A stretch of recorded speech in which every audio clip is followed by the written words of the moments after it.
really want to improve my English speaking skills, but I just don't have anyone to speak with. And then when I do have an English conversation, I totally forget the words that I want to say. Does this sound like you? If so, you are not alone. Last month, I asked my English students what their biggest frustrations with learning English were, and there were 5 common frustrations that seemed the same no matter the student's level, no matter the student's country or background, and they might be the same for you too.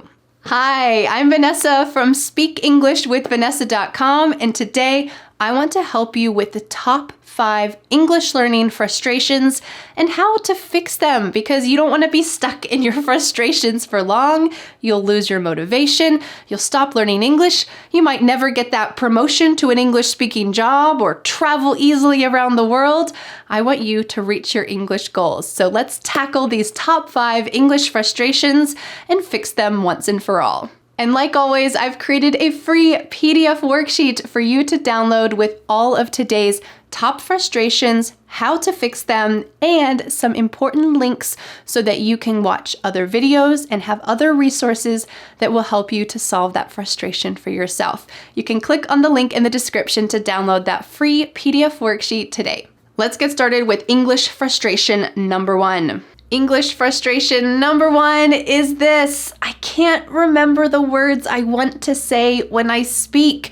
This is so frustrating because maybe you're watching vocabulary lessons, you're trying to memorize lists, you're trying to build your vocabulary so that when you have a conversation, you have the words that you want to say, but then they just seem to go floating away in one ear and out the other. So what can you do to actually remember vocabulary? I recommend using the 4-step vocabulary method, which we'll practice in just a minute, but let's take a look at the 4 steps. Let's imagine that there's a new word that you want to learn. Maybe ever since. You heard other people using this, you get the general idea, but you never use it yourself in conversation. So how can you remember ever since?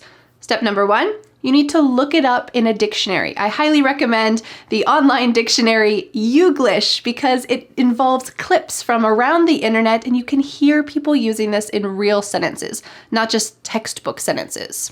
After you write down the meaning, write down some sample sentences that you saw in the dictionary, you can move on to number 2, which is while you're watching English movies and TV shows, listening to podcasts, watching my lessons, listen especially for the key phrase, ever since, that you want to learn, and write down those sentences that you hear because that's how it's really used in real life. Number 3 is that you can look for it in writing. As you're reading English news articles, as you're reading English emails, look for the key phrase that you're trying to remember, ever since. Do you see here that we're trying to find out how to use this phrase in real life, using a lot of different media so that it finally soaks into your brain? Because step number 4 is to use it in conversation. You might need to consciously decide to use it. It might not spontaneously come up yet, so you can think about common conversation topics that you have. Maybe you commonly have small talk in the office.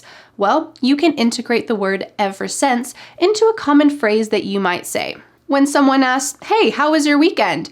You could say, "You know what? It was great. Ever since I started going to bed earlier, I feel so much better." You used it in conversation, you. Great work. So now I'd like to take a look at a clip where we are actually practicing this technique together. We're going to take a look at a clip from this video where we use the 4-step vocabulary method together. Let's watch. Let's imagine that you want to remember this phrase, ever since. Maybe you heard me use it in a video. I found Vanessa's English lessons 6 months ago, and I've been passionate about English ever since. Oh, this is a great phrase. You want to be able to use it too, but when you have an English conversation, you know that you're just gonna forget it. So what can you do? Well, let's go through the 4 steps so that you can remember this lovely phrase, ever since. Step number 1 is to look up the word in a dictionary. You need to know the basic meaning. I recommend using an English dictionary. If this is too tricky for you, maybe you are a pretty low beginner, it's okay to use a translated dictionary, but if you are a little bit above a beginner, if you can understand this lesson in English, I recommend using an English dictionary. This way you are immersing yourself in English. So look it up in the dictionary, in your notebook, write down the definition. Oh, ever since means from that moment. Okay, but I need a little bit more than that. So you can use a pronunciation dictionary or a dictionary in context, such as this website, Youglish. Youglish is awesome because you can type any phrase and it will find somewhere that uses this phrase in a video. Beautiful. You've got context, you've got pronunciation, you've got some kind of interest because there's a topic. So let's watch a clip from Youglish where you'll see ever since used. Ever since I was probably 5 years old, I always wanted to work with animals. Ever since I was probably 5 years old, I always wanted to work with animals. Excellent. Now that you have the definition, you've watched it on Youglish, you can make your own sentence in your notebook. So you might say, ever since I found Vanessa's lessons, I have been passionate about English. Lovely.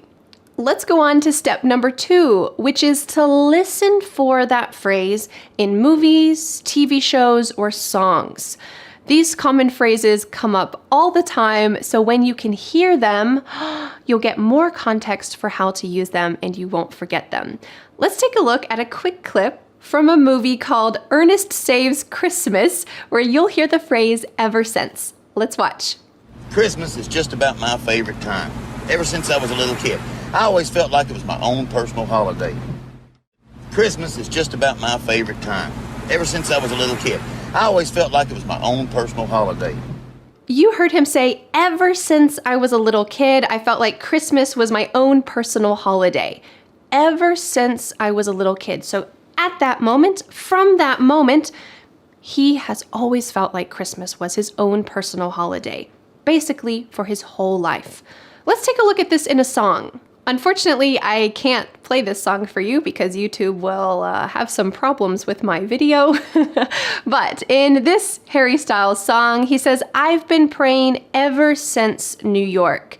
Okay, well, he went to New York City and something happened and he has needed to pray.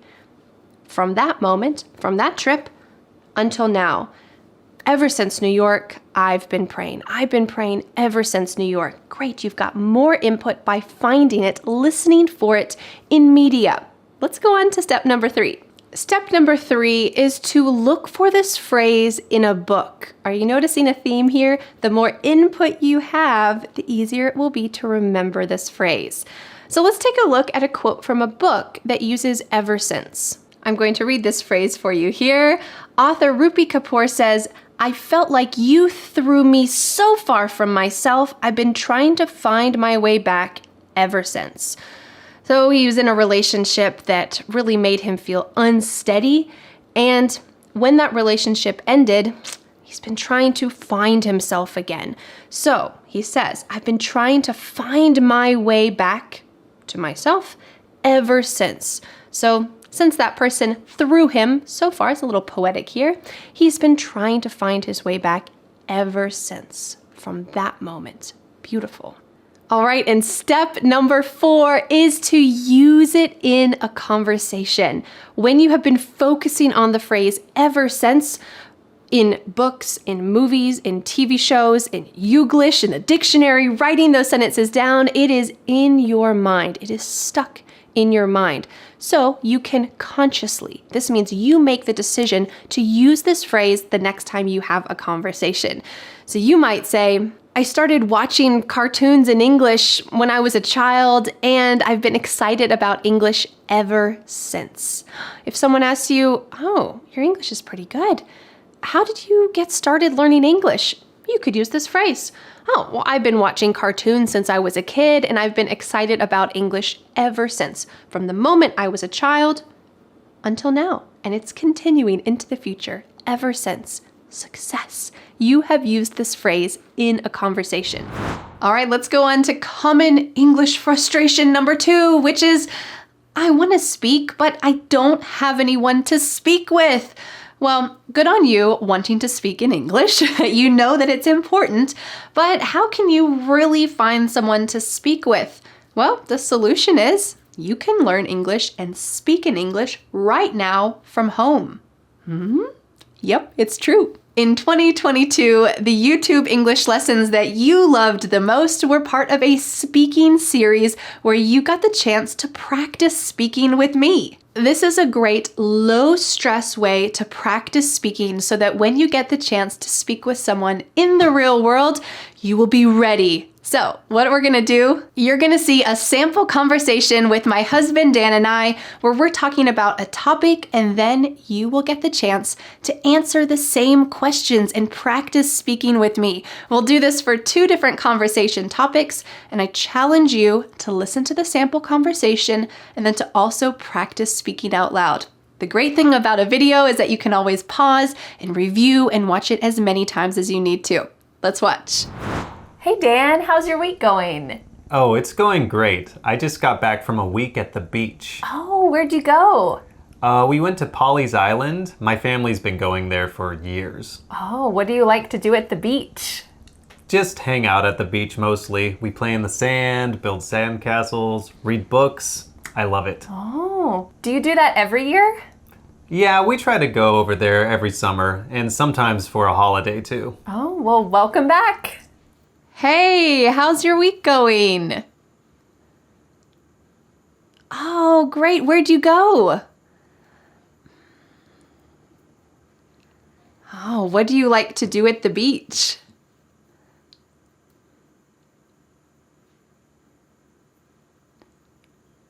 That sounds like a great vacation. Do you do that every year? Oh, cool. Well, welcome back. Hey Dan, you doing anything fun this weekend? Yeah, I'm gonna be hanging out with some friends from out of town. Oh, that sounds great. What are you gonna do? Mostly just hang out, but we're gonna go on a hike and then go to my favorite restaurant. Oh, what's your favorite restaurant? It's an Asian fusion restaurant with great tacos and delicious kimchi. Oh, sounds wonderful. What else are you gonna do? Just walk around downtown and go to a few shops, grab a few beers at the local breweries. Oh, I hope you have a great time. Enjoy your weekend. Hey, are you doing anything fun this weekend? Oh, that sounds fun. What are you gonna do?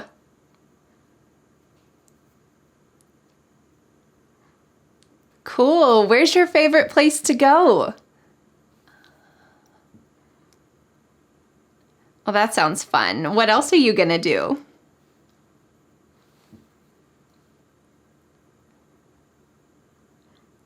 Well, have a great weekend. I'll see you later. Great work practicing speaking with me. I hope this was a low stress way to start speaking now. Let's go on to common English frustration number 3, which is I cannot understand fast English conversations. Has this ever happened to you that you're watching an English movie or TV show, and as people are speaking, you think, oh my goodness, this is absolutely like a different language than the one I learned at school. Is this even English? Well, you know what? You learned classroom English at school, and real English is quite different than what you actually learned in the classroom. This means that in the real world, people use real English with linking and reductions and different ways to speak than you learned in the classroom in a textbook. It can be really frustrating when all of the words just blur together. You've been practicing so hard to improve your vocabulary and grammar and pronunciation, and then you try to listen and nothing makes sense.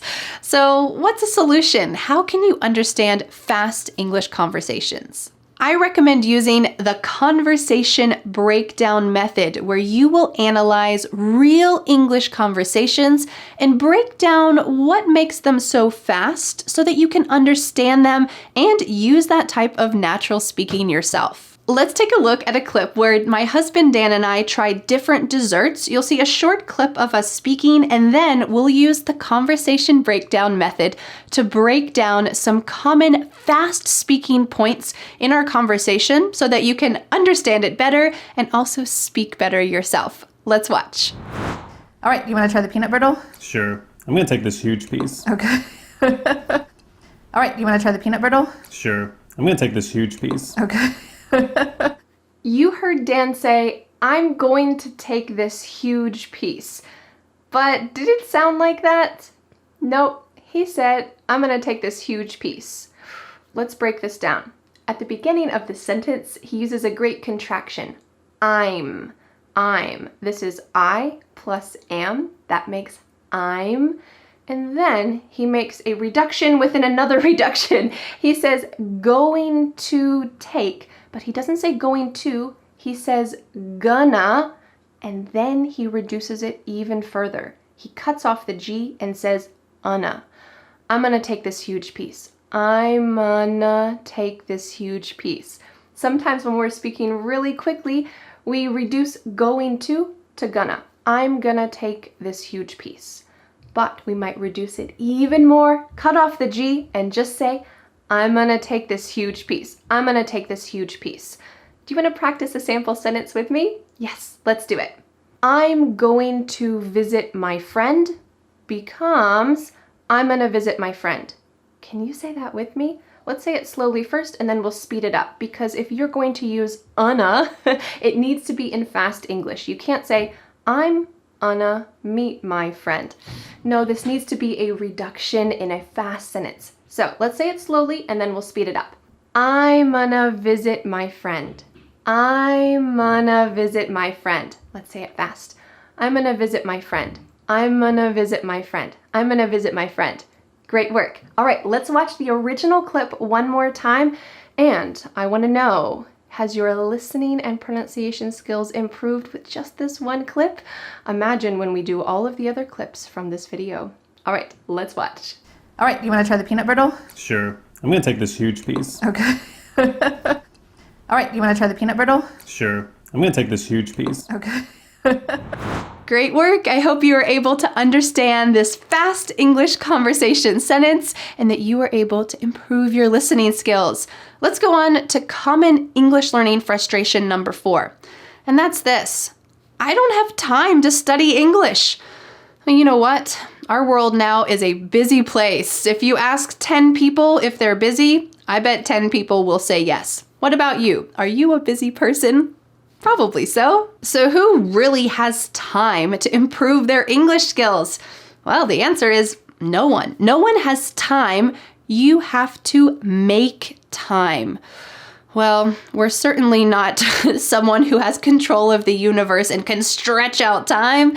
So how can we really make time? Well, I'd like to show you a clip where I give you 4 useful and important suggestions to help you, yes, busy you, to make time to study English during your hectic, busy life. Let's take a look. Suggestion number 1, schedule a certain time each day for English. Make sure that this is realistic. You cannot say, I will study for 4 hours after I come home from work every day. Do you know what's going to happen after 1 week, maybe less?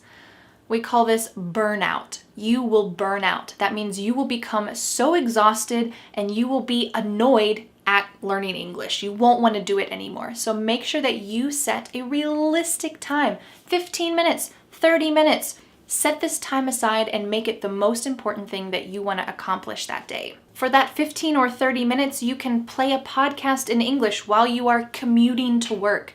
If you don't commute, you could listen to a podcast while you're cooking breakfast, while you're folding the laundry, while you're taking a walk around your neighborhood. You can just spend that time doing something with English. Or you could subscribe to my YouTube channel. I have over 300 English lessons. Maybe you have not seen all of them. So you could watch 1 lesson per day. That's about 30 minutes each day. Immerse yourself in English and learn something new. Great, and I hope you will enjoy it at the same time. My first tip was to set aside a specific amount of time every day. My second tip is to surround yourself with English. Even if you're not in an English-speaking country, you can still do this. You can find fun and creative ways to immerse yourself. Here are some of my suggestions. You can change the language settings on your phone or on your browser on the computer. That means that just as you're looking at news articles or as you are reading a recipe, whatever you're doing on your phone, all of the text is going to be in English. Simple, effective, and doesn't take any extra time. You could also take some sticky notes or little pieces of paper with tape and put them around your house to label different items. Write a full sentence, and this will help you to be able to see English and have your brain switch over to English for that moment. You could read your favorite books in English. If you need any recommendations for good books in English, I love reading, so I have made, I think, 4 videos about book recommendations. You can check out this one up here, which is beginner books, or if you have never read a book in English before, I recommend starting with those books. You can check out that link up here to get some ideas, or you can check out the link in the description, which is my Amazon storefront. I have listed on there all of the books that I recommend, and you can just click on them and purchase them. I think I get like 10 cents from each purchase, so it's not really that much for me, but it's just a way to show you the books that you can read and give some recommendations and where you can get them. And finally, of course, you can watch some TV shows or cartoons in English. Sometimes children's cartoons are a great way to get started. They use simple language for kids and they speak slowly. You can see the action developing. It's a good way to start to immerse yourself more in English. Well, now that you have made time for English, let's go on to our 5th and final biggest frustration when learning English, and that's this. I feel like I'm not making any progress. Has this ever happened to you? You start the new year with lots of motivation. Yeah, this is the year I'm gonna improve my English. I'm gonna speak confidently. I'm gonna do it. And then 2 weeks later, what happens? Your motivation starts to go down and you start to lose sight of why you wanted to improve your English in the first place. If this is you, don't feel bad. This has happened to almost all of us, but we want to fix this. We want to grow our motivation and maintain it so that you can see progress and you can actually improve. So how can you maintain your motivation so that you can really see real progress? Well, my solution is to track your progress, and this way you can see the real results that you're having. For some people, this might mean taking an English test, but for a lot of people, it's not realistic to take an English exam every 6 months to see your progress. So what could you do instead? I recommend giving yourself a short-term deadline. You don't know what your life is going to be like in 3 months or 8 months or 4 years. So instead, make a goal for this month. This way you can see your progress over 30 days, and that will help you to maintain your motivation.